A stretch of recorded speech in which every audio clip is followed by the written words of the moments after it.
Balineni Srinivasa Reddy YSR Congress party కీలక నేత, జగన్కి బంధువు అవుతారు. అదే సమయంలో వైఎస్ఆర్ కాంగ్రెస్ పార్టీ తరఫున మాజీ మంత్రి.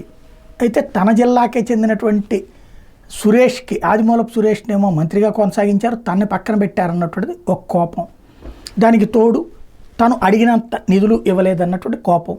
చివరిదాకా వైసీపీలోనే ఉంటూ వైసీపీకి పెద్ద దెబ్బలే కొట్టుకొచ్చారు. ఆయన పార్టీ మారుతున్నప్పట్లో జరిగిన ప్రచారం తోసిపుచ్చారు. ఎన్నికలు అయిపోయాక మనిషి మిస్ అయిపోయారు. తాజాగా బాలినేని మళ్ళీ ప్రత్యక్షమయ్యారు. మొన్న నా అనుచరులు జోలికి వస్తే తాట తీస్తానంటే వార్నింగ్ ఇచ్చారు. ఎవరైతే ఆయనకు వ్యతిరేకంగా సుబ్బారావు గుప్తా వేసినటువంటి పోస్టర్ల మీద ఆగ్రహ విషయాలు వ్యక్తం చేశారు. ఇప్పుడు ఆయన పార్టీ మారుతున్నారు, మరొకసారి ప్రచారంలోకి వచ్చింది. 2-3 రోజుల్లో మారిపోబోతున్నారు అన్నట్టు. ఎక్కడికి అంటే జనసేనకి చేరబోతున్నారు అన్నట్టుంది. పవన్ కళ్యాణ్కి కూడా బాలినేని అంటే గౌరవమే ఉంది. గతంలో కూడా బాలినేని వ్యక్తిగతంగా ఆయన విమర్శించాల, వేరేగా చెప్పిన బాలినేని ఇద్దరు కూడా ఒకరికొకళ్ళు బాధ్యతాయుతంగానే మాట్లాడుకున్నారు. కాబట్టి బాలినేని వస్తే ప్రకాశం జిల్లాలో జనసేనకు బలమైనటువంటి శక్తి ఏర్పడుతుంది అన్నటువంటిది ఇటు పవన్ కళ్యాణ్ ఆలోచన.